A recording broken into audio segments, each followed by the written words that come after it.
So all right guys, welcome back everyone. And यहाँ पे हम डिस्कस करने वाले हैं ये के बोस क्लास 10th के मैथमेटिक्स का मॉडल पेपर का सेक्शन ए हम ऑलरेडी पहले डिस्कस करते हैं, जहाँ पे हम बात ठीक ठीक है। एंड इससे हमें आइडिया मिलता है कि पेपर के एग्ज़ाम के अंदर, रियल एग्ज़ाम जब हमारा होगा तो उसके अंदर हमें किस तरह से अपने जो को हैंडल कर लिखने होते हैं। मैथमेटिक्स के अंदर जनरली ये होता है कि यही जो कंसेप्ट जहाँ पे दिए गए हैं, मोस्ट ऑफन यही वाले कंसेप्ट आपके होते हैं। एनीवे, देखते हैं आपका है question number 21। Two cubes each of volume 64 centimetre cube are joint end to end. Find the surface area of resulting cuboid. ठीक है, हमारे पास यहाँ पे आते हैं एंड यहाँ पे हम देखते हैं एग्जाम्पल। फॉर एग्जाम्पल ये हम मेरे पास एक क्यूब है, ठीक है ना। क्यूब अगर मेरे पास एक है, इसका 64 सेंटीमीटर क्यूब का अगर इसका वॉल्यूम होगा, तो हमारा जो क्यूब का वॉल्यूम होता है वो होता है साइड, ठीक है ना, side into side into side, ठीक है, S into S into S या A into A into A. ठीक है, इसका मतलब है ये जो 64 है, कुछ तीन ऐसे जो है, एक हमारे पास एक कोई नंबर है जिसका क्यूब है ये वाला, ठीक है ना। तो यहाँ पे अगर मेरे पास हो 4 ठीक है ना, तो विल सी कि ये मेरे पास जो 4 है, 4 × 16 = 64। दैट मीन्स ये वाला जो मेरा क्यूब है, इसका एक साइड 4 सेंटीमीटर है, तभी ये वाला जो वॉल्यूम है इस क्यूब का वो बना है 60 सेंटीमीटर। ये वाला बेसिक कॉन्सेप्ट था जो यहाँ पे समझना ज़रूरी है। नेक्स्ट थिंग, अगर दो क्यूब है, एक ये वाला क्यूब है, फॉर एग्जांपल ये वाला क्यूब है, एंड इसके साथ मैंने अगर इसी साइज़ का 64 सेंटीमीटर क्यूब का एक और क्यूब मैंने ऐड कर दिया, तो इस तरह से अब ये वाली जो शेप बनी, ठीक है ना, जिसके जो आपकी यहाँ पे जो लेंथ देख रही है, ये ब्रेड्थ एंड विड्थ के इक्वल नहीं है, तो ऐसी शेप को हम क्यूबाइड कहते हैं। ठीक है ना, अगर लेंथ ब्रेड्थ हाइट तीनों चीज़ें इक्वल होती है तो हम क्यूब कहते हैं। ये डिफरेंस रहता है। अब हमारे पास ये क्यूबाइड बना, दो क्यूब्स को ज्वाइन करके हमें बताना है कि इसका सरफेस एरिया क्या होगा। फॉर दैट हम आते हैं आगे, अपना यहाँ पे लिखते हैं। आपका यहाँ पे है क्वेश्चन नंबर 21 क्वेश्चन नंबर है, इसका हमें सोल्यूशन करना है। ठीक है, for that what we will be writing, two cubes of each volume 60 are joint end to end, find the cuboid.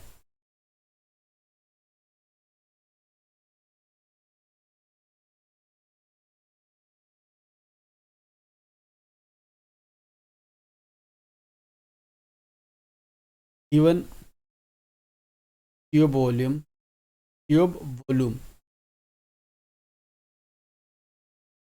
Is equal to 64 centimetre cube.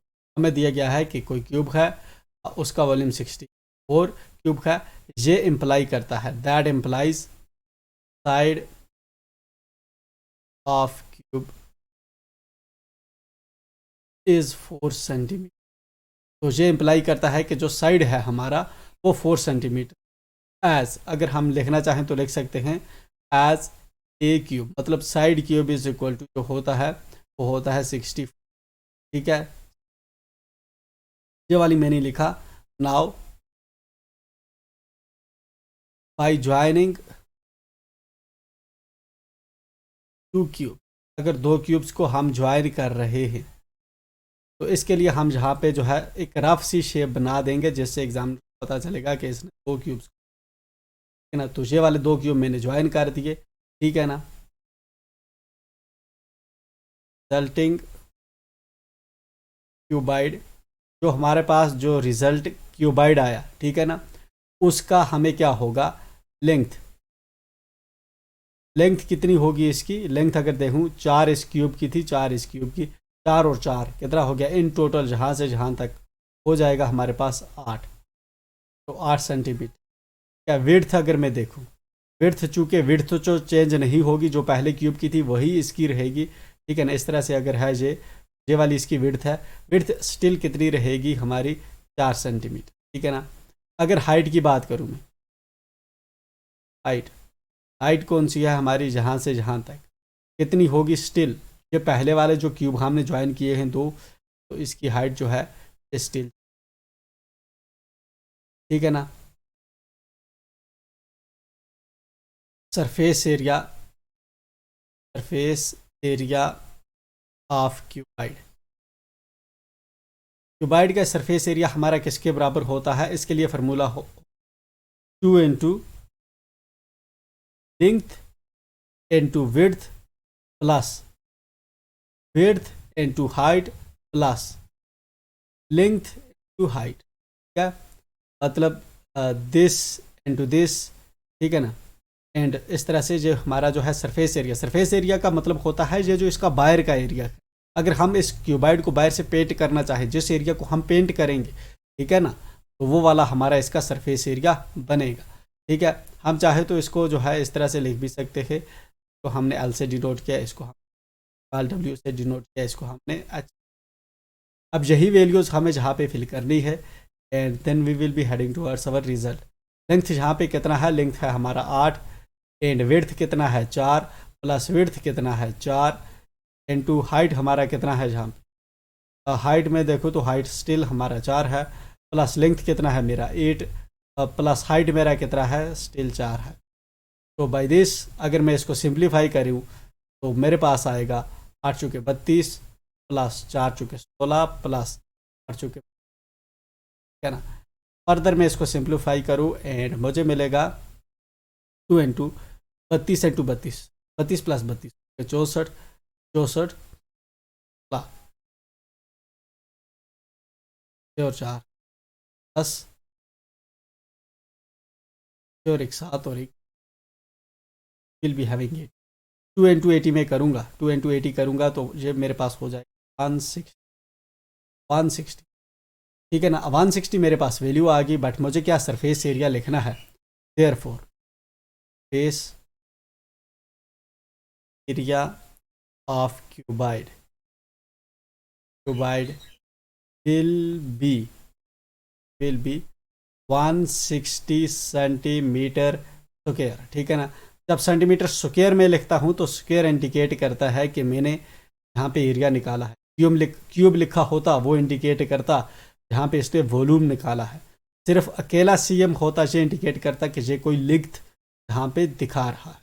This is how we are doing, we are using ये वाले जो हमारे units होते हैं। ठीक है। Anyway आते हैं, आगे बढ़ते हैं एंड देखते हैं हमारा नेक्स्ट क्वेश्चन। नेक्स्ट क्वेश्चन है given that ICF of 306 and 657 is equal to 9, find LCM। ठीक है। हमारा जो पहला चैप्टर है उसी से ये वाला क्वेश्चन आपको देखने को मिलता है। ऊपर वाला जो क्वेश्चन था ये वाला आपका मेंसुरेशन से था, एंड जो सेकंड आपका है 22nd क्वेश्चन, ये वाला जो है आपका पहला जो रियल नंबर चैप्टर्स का उसी में से है। ठीक है। रियल नंबर चैप्टर्स के अंदर हमने जो है बहुत सी चीज़ें देखी। ठीक है। प्राइम नंबर क्या होते हैं, कंपोजिट नंबर क्या होते हैं, ICF किस तरह निकालते हैं, LCM किस तरह निकालते हैं। वहीं पे ICF एंड LCM जब हमने निकाला, equal division lemma another important चीज़ थी। ठीक है ना। नंबर्स को इरेशनल हम कैसे जो है करते हैं, ठीक है, कैसे प्रूव करते हैं कि ये नंबर इरेशनल है, ये वाली चीज़ें हमने सीखी।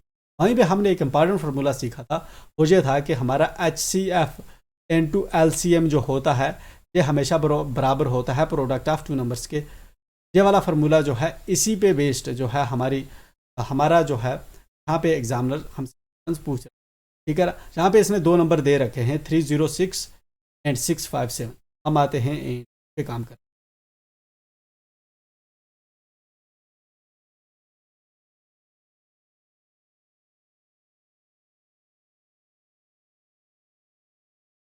क्वेश्चन नंबर 20, ICF इसने हमें दे रखा है कि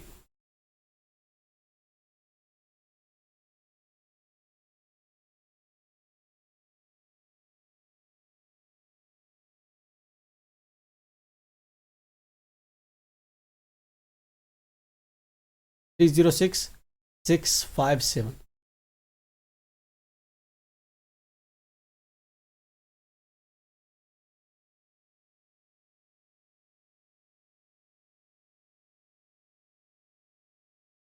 थ्री जीरो सिक्स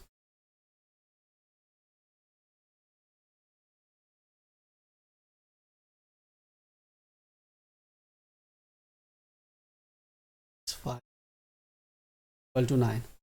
हमें इन दो नंबर का एलसीएम जो है, एलसीएम 36651 का हमें फाइंड आउट करना, ठीक है ना। तो इसको हम कैसे करेंगे, इसको हम लिखेंगे, पहली तो हमें गिवन है, ठीक है ना। गिवन हमें ये वाला है solution, solution given this one, and then LCM के बाद हम इस तरह से एग्जाम चले, ये जो है निकालना चाहता है यूजिंग फार्मूला। हमारे पास फार्मूला क्या है, LCM into HCF, ICF into LCM is product. This is something जो हमने खुद से लिखा, ठीक है। ये एक फार्मूला था जो हमने खुद से लिखा, इंपॉर्टेंट है, इसी पे पूरा जो है एग्जाम क्वेश्चन सॉल्व हो रहा है, तो इसको मैं बक्स में रखूंगा, एग्जामिनर को दूर से दिखेगा कि ही रिटन समथिंग। लीजिए आते हैं आईसीएफ, जहाँ पे हमें क्या दे रखा है, आईसीएफ हमें नो है, आईसीएफ की जगह पे हम नो लिखेंगे, पे मैंने नो लिखा। एलसीएम मुझे फाइंड आउट करना है, प्रोडक्ट ऑफ टू नंबर्स क्या है, 306 एंड 657, ये दो नंबर्स हैं, तो इन्हीं दो का प्रोडक्ट में करूँगा, ठीक है ना। प्रोडक्ट ऑफ टू नंबर्स मतलब जिन दो नंबर्स का ये वाला आईसीएफ है, एलसीएम है, वही दो नंबर जहाँ पे, ठीक है। जब मैं इसको फर्दर सिंप्लीफाई करूँगा, ठीक है ना, सिंप्लीफाई करने के लिए मैं इस 9 को इस साइड में जो है ला सकता हूँ, ठीक है ना।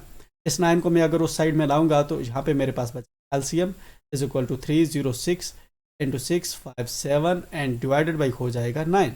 मैं चाहूँ तो इस पूरे को ऊपर से मल्टीप्लाई करके करूँ, बट मैं चाहता हूँ मैं इसको कसर काटूँ, इसकी वजह से ये थोड़ा और मुझे हल्का हो जाएगा, जिसकी वजह से जो है, चलिए ठीक है।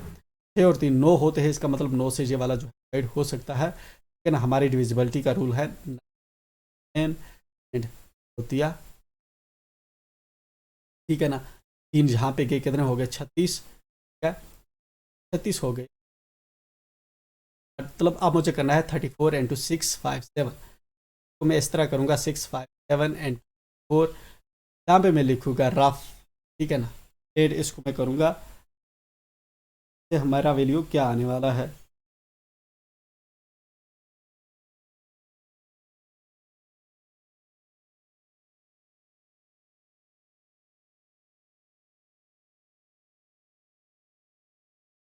जब मैं इसको सिंप्लीफाई करूँगा तो मेरे पास वैल्यू जो आएगा वो आएगा,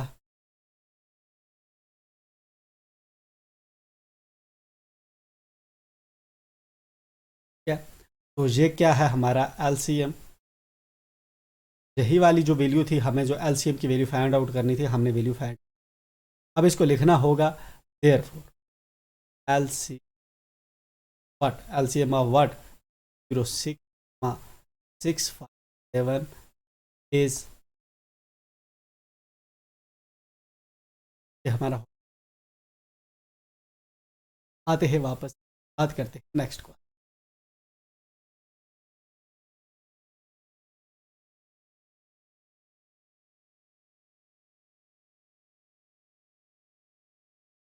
नेक्स्ट क्वेश्चन है आपका क्वेश्चन नंबर 23 है, चेक फॉर कंसिस्टेंसी, ठीक है ना।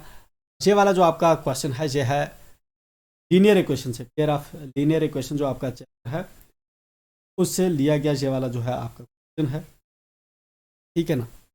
एंड कंसिस्टेंसी का क्या होता है, हमारे पास जब कंसिस्टेंसी होती है, ये वाली जो हमारी इक्वेशंस होती है, लीनियर इक्वेशंस एंड 2 वेरिएबल्स, ठीक है ना, इसके अंदर 2 वेरिएबल्स हैं, तो दैट मीन्स हमें 2 इक्वेशन चाहिए होती हैं इसको सॉल्व करने के लिए, यहाँ पे हैं ऑलरेडी, ठीक है ना। अब जब हम इसको सॉल्व करते हैं, हमारे पास डिफरेंट मेथड्स होते हैं, जनरली 3 मेथड से हम इनको सॉल्व करते हैं। एक होता है हमारे पास एलिमिनेशन मेथड, इन 3 मेथड में से कोई भी मेथड हम लगाते हैं, ये वाली जो हमारी 2 लीनियर पेयर होता है इक्वेशंस का, ये सॉल्व हो जाती है, ठीक है ना।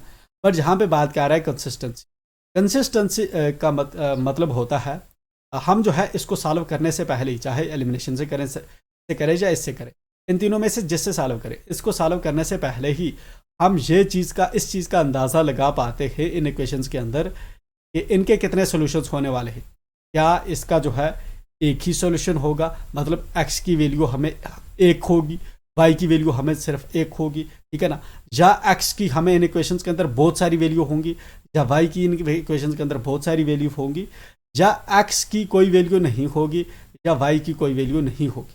मतलब इन इक्वेशंस का नो सोल्यूशन होने वाला है, मेनी सोल्यूशंस होने वाले हैं, या यूनिक सोल्यूशन होने वाले हैं।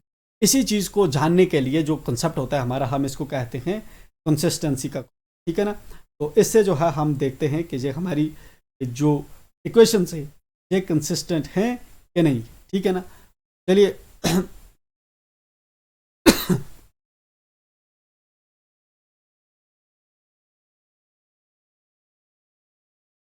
5x minus 4y is equal to 8.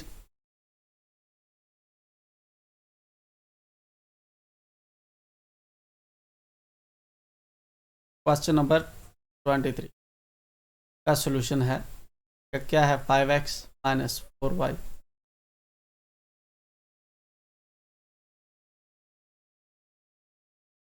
equal to 8, 10x minus 8y plus 6.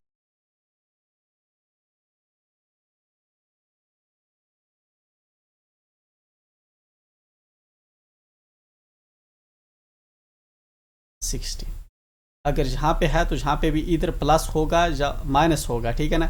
Is equal to इसने ज़ीरो लिखा है तो इज इक्वल टू इसने यहाँ पे भी ज़ीरो लिखा है, तो मे भी यहाँ पे इधर प्लस हो सकता है या माइनस हो सकता है। इसको लिखने में यहाँ पे प्रॉब्लम हुई है तो हम 8 मान लेते हैं, ठीक है। तो या प्लस 8 हो सकता है या माइनस 8, राइट। तो चलिए अब जो है हमें इसकी कंसिस्टेंसी चेक करनी है। कंसिस्टेंसी के मतलब ये मैंने आपको बताया कि हमारे पास जो है 3 जो है मेथड्स होते हैं, ठीक है ना। 3 फार्मूला हम जिसको कह सकते हैं, तो 3 होते हैं हमारे पास।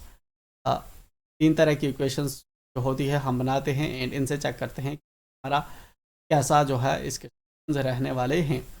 चलिए तो जहाँ पे हम बात कर रहे हैं, पहले हम जो है उसकी बात कर रहे हैं कौन से हमारे पास क्या, जहाँ पे हम बात कर, एक हमारे पास होता है अगर a1 डिवाइडेड बाई a2, अगर ये बराबर नहीं है b1 डिवाइडेड बाई b2, है ना।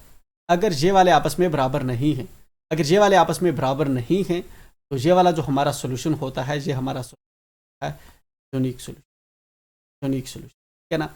यूनिक सोल्यूशन अगर ये आपस में a1 divided by a2 is not equal to b1 divided by b2 तो ये यूनिक सोल्यूशन हमारा होगा, ठीक है ना।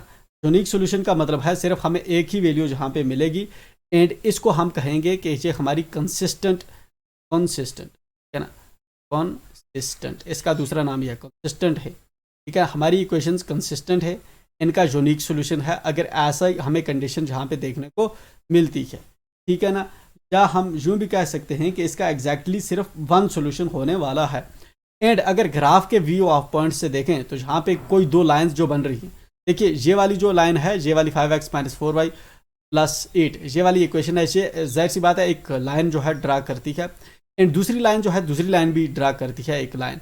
अगर हमें सॉल्यूशंस की वैल्यू इस तरह से मिल रही है, इस तरह से मिले अगर हमें, ठीक है ना, इक्वेशंस की कंडीशन इस तरह से सेटिस्फाई हो, ये हमारी इंटरसेक्टिंग लाइंस होंगी, मतलब इंटरसेक्टिंग लाइंस होंगी।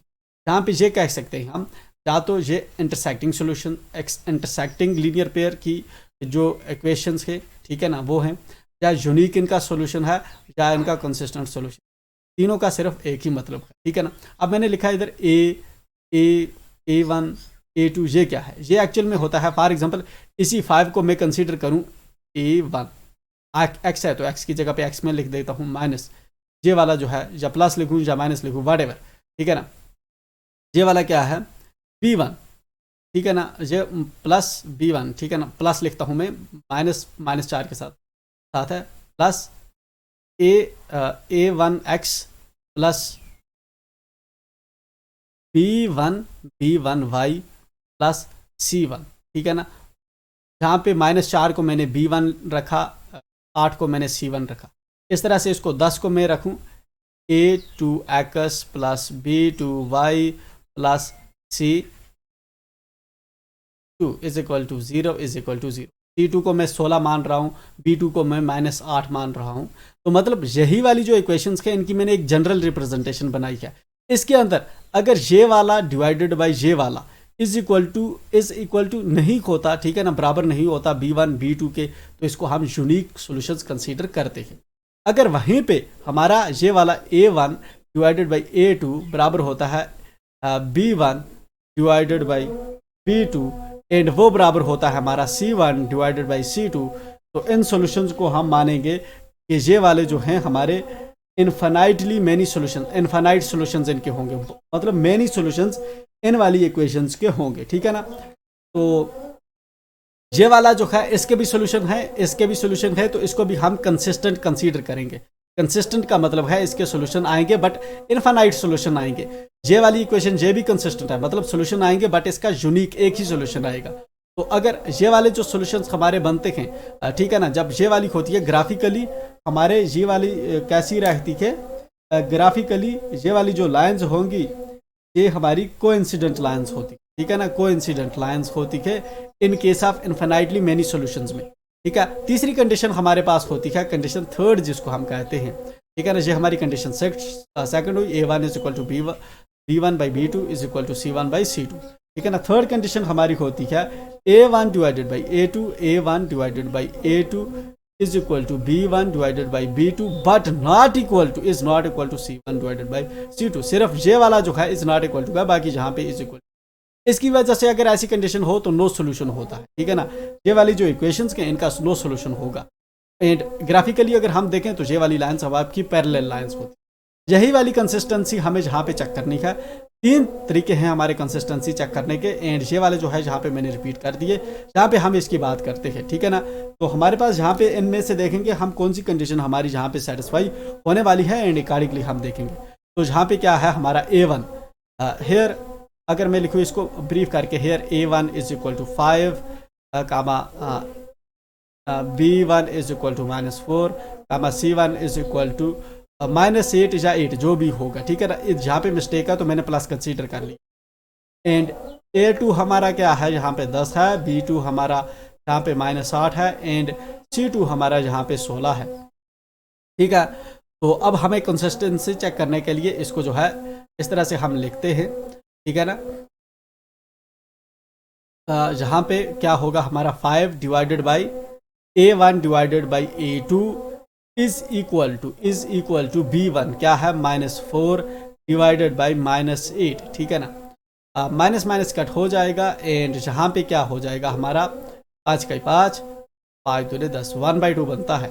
एंड यहाँ पे 4 का 4, 4 दूने 8, 1/2 इधर भी बनता है, इज इक्वल टू C1 हमारा क्या है, C1 है हमारा 8, एंड C2 हमारा क्या है 16, ठीक है ना। तो C1 हमारा क्या है 8 इक्वल टू 1, 8 का 8, 8 में 16, 1/2, ठीक है ना। जहाँ पे भी मैंने इसको प्लस कंसीडर किया, इसको भी प्लस कंसीडर किया है, तो इसलिए मुझे प्लस, ठीक है। तो अगर मैं देखूं, अगर मैं इसको गौर से देखूं तो ये हमारा जो है A1 that is A1 divided by A2 is equal to B1 divided by B2 is equal to C1 divided by C2, ठीक है ना। ऐसी कंडीशन जब होती है, किस कंडीशन में होती है, जब हमारा होता है A1 here A1 is divided by A2 is equal to B1 divided by B2 is equal to C1 divided by C2, ठीक है ना। तो ये हमारा इंडिकेट करता है कि ये वाले जो हैं कंसिस्टेंट हैं, ठीक है ना, कंसिस्टेंट इक्वेशंस हैं, बट इनके सॉल्यूशंस बोथ से होने वाले हैं, ठीक है ना। Therefore as shown above, these pair of linear equations are consistent and having many solutions, and having infinite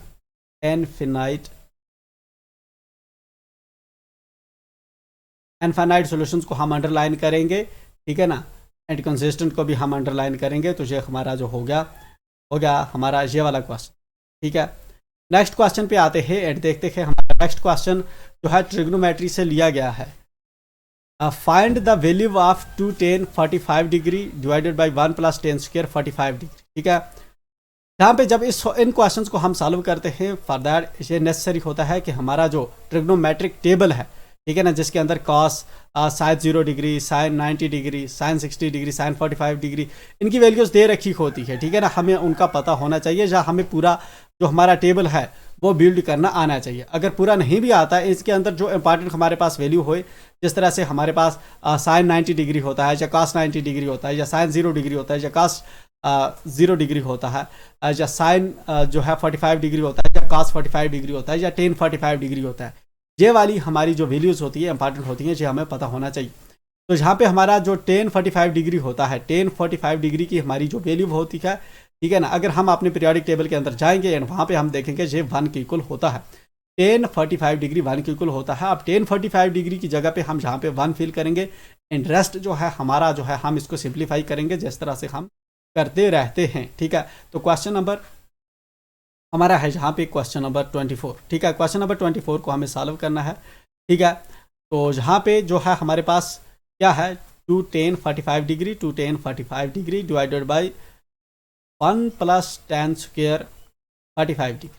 ठीक है ना, तो यहाँ पे tan 45 डिग्री की जगह पे मैं क्या लिखने वाला हूँ, 1, 2 and 2, 1 लिखा मैंने, डिवाइडेड बाई 2 + 1 का होल स्क्वायर। ठीक है ना, तो आगे मैं लिखूँगा एज, जैसा कि, ठीक है ना, जब बिकॉज करके मैंने लिखा tan 45 degree is equal to 1, tan 45 degree जो है 1 के इक्वल है। इस तरह से मैंने लिखा इसको।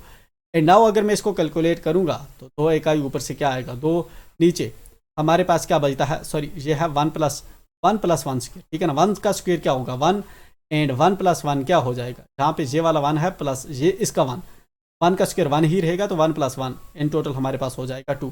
तो ये मेरे पास वैल्यू किसके बराबर आ गई, 1 के बराबर आ गई। क्वेश्चन को मैं जहाँ पे छोड़ूँ ये ओके है, इसके आगे मैं लिखना चाहूँ तो फिर भी मैं लिख सकता हूँ। ठीक है, तो हमारा 1 जो है ये जिस तरह से हमारा साइन 90 डिग्री के इक्वल होता है, तो ये वाला भी मैं लिख हूँ, ना भी लिखूँ, जहाँ तक मैंने किया हमारा ओके हो गया, ये वाला हमारा क्वेश्चन हो गया डन। ठीक है, आते हैं नेक्स्ट क्वेश्चन पे, देखते हैं नेक्स्ट क्वेश्चन हमारा क्या था। नेक्स्ट क्वेश्चन है हमारा sine 25 degree cos 65 degree plus cos 25 degree sine 65 degree. ठीक है ना, sine 25 cos 60,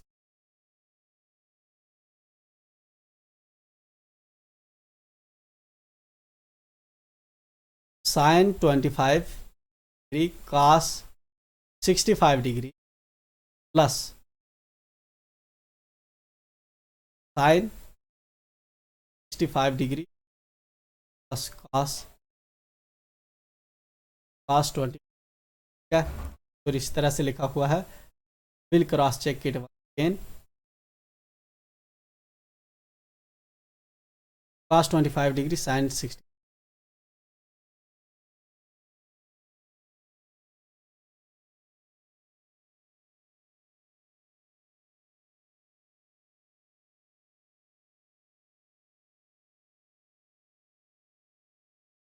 sine 25 degree cos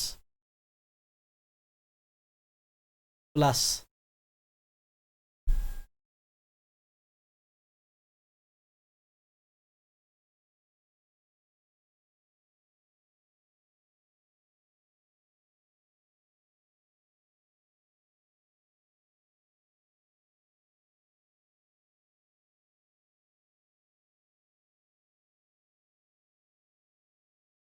sine 60।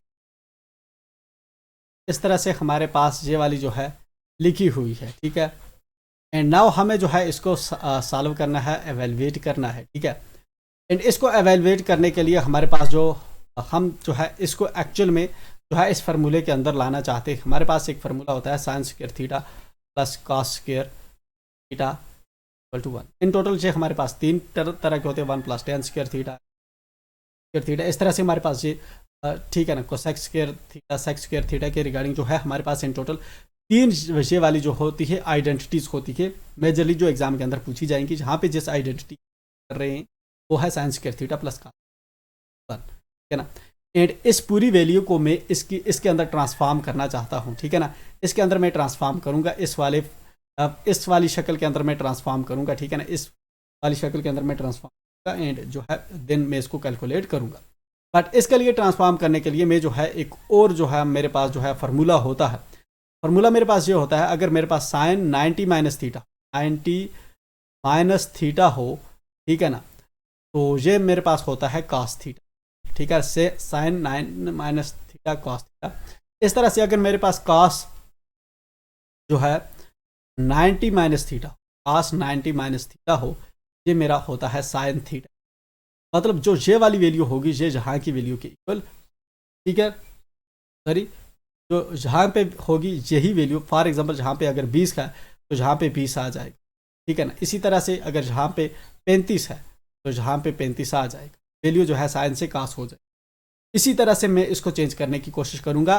And जहाँ पे मुझे क्या है साइन 25 कॉस 26, मैं तो इसको यहाँ पे वैल्यू जो मैं बनाना चाहता हूँ एक्चुअल में, वो मैं बनाना चाहता हूँ साइन स्क्वायर थीटा, ठीक है ना। तो साइन स्क्वायर थीटा के लिए पहला ये साइन एक तो ठीक है, इस वाले cos 65 को मैं साइन बनाने की कोशिश करूँगा, देन साइन इंटू साइन हो जाएगा मेरा साइन स्क्वायर थीटा, ठीक है ना। तो फॉर दैट मैं क्या करूँगा, मैं साइन 25 को अपनी जगह पे रखता हूँ, साइन 25 मैंने अपनी जगह पे रखा, cos 65 को मैं छेड़ने की कोशिश करता हूँ, ठीक है। देखिए मैं इसको क्या करता हूँ, मैं इसको लिखता हूँ cos, ठीक है, 65 जो है इसको मैं लिखता हूँ इस तरह से करके ब्रेक करके 90 माइनस थीटा, 90 माइनस मैं 90 में से कितने निकालूंगा कि मुड़ के मुझे वापस जो है 65 आएगा। अगर 19 में से मैं 25 निकालूँ, ठीक है ना, 90 में से मैं 25 निकालूँ तो मुड़ के मुझे मेरे पास क्या आने वाला है 65। तो एक्चुअल में ये 65 है, बट इस 65 को मैंने 90 माइनस 25 लिख दिया। अल्टीमेटली ये इसको मैं सॉल्व करूंगा तो 65 आएगा। जस्ट मैंने ऐसा किया क्योंकि मैं जो है इस थ्रस्ट के पीछे भाग रहा हूँ, ठीक है। प्लस चलिए साइन स्क्वायर का मैंने यहाँ पे जुगाड़ कर लिया, जहाँ पे मुझे कास का करना है, तो कास 25 अपनी जगह पे है, ठीक है ना। एंड इस वाले जो साइन है मेरा, इसको मैं जो है यहाँ पे ब्रेक करता हूँ, साइन 65 को मैं इस तरह से लिखता हूँ 90 माइनस 25, 90 माइनस 25 जब मैं लिखूंगा, ठीक है, अल्टीमेटली ये क्या बन जाएगा कास। एंड यहाँ पे जो है मैं लिखता हूँ इसको साइन 25 डिग्री। अब मैं इसको क्यों लिखूंगा, मैं इसको लिखूंगा बिकॉज साइन, वो मैं नीचे लिखता हूँ, ठीक है ना। यहाँ पे अगर मैं इसको करूँ, ठीक है, तो कास 90 minus theta 90 minus theta 90 minus 25 क्या हो जाएगा, साइन 25, क्या, प्लस यहाँ पे क्या है कास 25 एंड साइन 90 माइनस थीटा क्या हो जाएगा हमारा कास 25। ऐसा मैंने क्यों लिखा, बिकॉज मेरा होता है sine 90 minus theta is cos theta and cos 90 minus theta is equal to sine theta, ठीक है ना। दिस इज हाउ, ठीक है ना, इस फार्मूला के बेसिस पे मैंने जहाँ पे लिखा। अब चलिए साइन 25 कितना हो गया हमारा, ये हो गया साइन स्क्वायर 25 हो गया, ठीक है ना, प्लस कास 25 पर जो है डिग्री लिखना बहुत ज़रूरी है, लिखेंगे कास 25 ये क्या हो गया हम कास स्क्वायर 25, ठीक है। अब sine square 25 is equal plus cos square 25 मेरा हो गया, ठीक है। बट मैंने कहा था हमारे पास फार्मूला होता है, अगर साइन स्क्वायर थीटा हो प्लस कास स्क्वायर थीटा हो तो इसको हम 1 के इक्वल लिख सकते हैं। वाई यहाँ पे मैं लिखूंगा because sine square theta plus cos square theta is equal to, है ना। ये हमारा जो है आंसर हो गया, ये हमारा। आते हैं नेक्स्ट क्वेश्चन पे एंड देख व्हाट इट इज। नेक्स्ट हमारा क्वेश्चन है one die is thrown once, ठीक है ना, एक जो डाई है उसको एक बार जो है फेंका जा रहा है, find the probability of getting an odd number, ठीक है ना। तो हमें जो है इसकी ऑड नंबर की जो है प्रोबेबिलिटी निकालनी है। आते हैं हमारा है क्वेश्चन नंबर 25, क्वेश्चन नंबर 20, ठीक है ना। एक डाई है जिसको हम थ्रो कर रहे हैं, हमें बताना है ऑड नंबर की प्रोबेबिलिटी, ठीक है। चलिए total number of favourable outcomes on throwing a die at once। अगर एक डाई है हमारे पास, डाई कैसा होता है हमारा, इस तरह से होता है, right. I am pretty sure कि ये वाली जो चीज़ जो है आपने जब आप जो खेलते हैं, ठीक है ना, लड्डू गेम जो खेलते हैं, इस पे क्या होता है, ऊपर यहाँ पे एक होता है वैल्यू, यहाँ पे फॉर एग्जांपल 2 होती है, 3 होती है, 4 होती है, 5 होती है या 6 होती है ना। इस तरह से इस पे जो है 6 वैल्यूज़ होती है इस वाले पे, ठीक है ना। क्यूब शेप का जो हमारा डाई होता है, ठीक है ना, इसको हम उछालते हैं एंड दिन सांप सीढ़ी हम इससे खेलते हैं। तो इसी की बात कर रहा है, ठीक है ना। इसको हमने एक बार उछाला, हमें बताना है इसके टोटल जो favourable total number of favourable outcomes on throwing a die at once हमारे पास क्या है। टोटल नंबर ऑफ आउटकम्स हमें जो है अ, वो है कितने, 6। वो है हमारे पास 6। कौन कौन से 6 है, 1 2 3 4 5, ये 6 वैल्यूज टोटल हमारे पास जो है आ सकती है, ठीक है ना। एंड इस तरह से करके हम इसको ब्रैकेट में आके लिख सकते हैं एग्जाम, ठीक है ना। नाउ, ठीक है ना, probability of getting in odd number, probability of getting in odd number. Odd number की प्रोबेबिलिटी क्या होगी हमारे पास होगी कि नंबर ऑफ फेवरेबल आउटकम्स कितने होंगे हमारे पास, इधर 1 हो सकता है, 3 हो सकता है या 5 हो सकता है, इसमें से टोटल इन 6 में से, ठीक है ना। इन 6 में से हमारे पास ये 3 जो हो, 1 2 4, इन 6 में से ये वाला जो है हो सकता है। तो यहाँ पे ये वाली तो हमें लिखने की ज़रूरत नहीं है, बट हमें जो है टोटल वैल्यूज़ कितनी होती है, 3। कितने में से, 6 में से। इसको मैं करूँगा मतलब कि हाफ चांसेस होते हैं हमारे पास, अगर हम एक प्रोबेबिलिटी को, एक जो है डाई को उछालते हैं एंड उसमें से जो है हमें एक ऑड नंबर आए, ठीक है। तो इस तरह से हम लिखेंगे, ये वाला जो स्टेप हमें लिखने की डायरेक्ट 3/6, ठीक है। Therefore, the probability of getting an odd number on throwing a die is 1/2। ये हमारी है last line.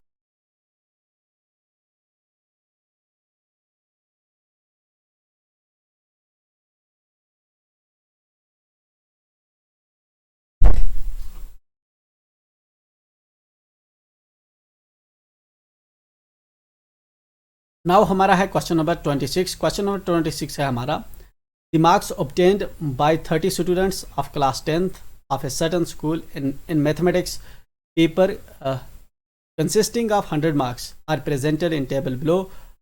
Find the mean of the marks obtained by the student, है ना। हमारे पास जो है यहाँ पे 30 स्टूडेंट्स हैं, ये वाली जो है नीचे इसने दे रखी है फ्रीक्वेंसी जो है हमारे पास 30 स्टूडेंट्स हैं, 30 स्टूडेंट्स हैं एंड ऊपर इसके जो है मार्क्स दे रखे, ठीक है ना। हमें इसके अंदर जो है मीन मार्क्स जो है इनका जो है एवरेज मार्क्स जो बच्चों ने स्कोर किए हैं, ठीक है ना, वो वाले जो है हमें निकालने हैं। फॉर दैट हम क्या करते हैं, हमारे पास फार्मूला होता है इस क्वेश्चन को सॉल्व करने के लिए, ठीक है।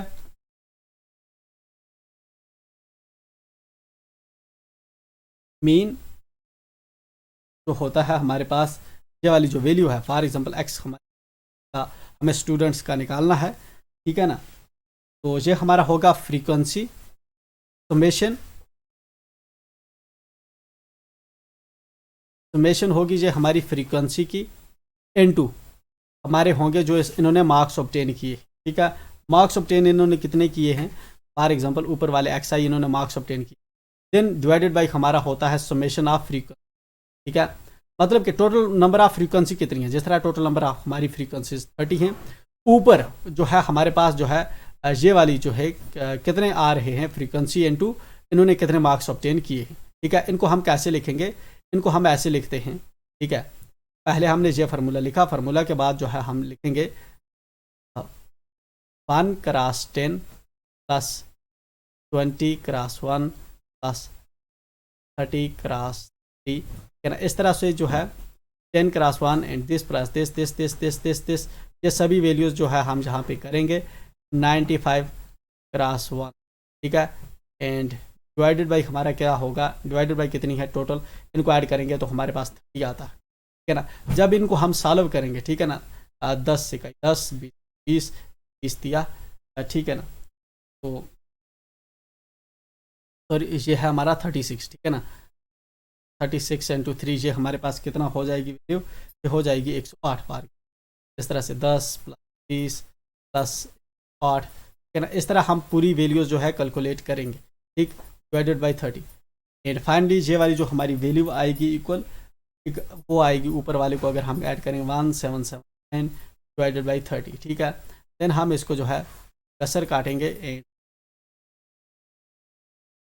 असर काटने से ये हमें आएगा 9.3, तो ये हमारे होंगे मीन मार्क्स, जो देयर फोर मीन मार्क्स 59.3, ठीक, जो हमें निकाल वो इस तरह से। दिस हमारा सेक्शन जो बी है ये सेक्शन बहुत जल्द जो है यहाँ पे अपलोड करेंगे। Till then bye and enjoy.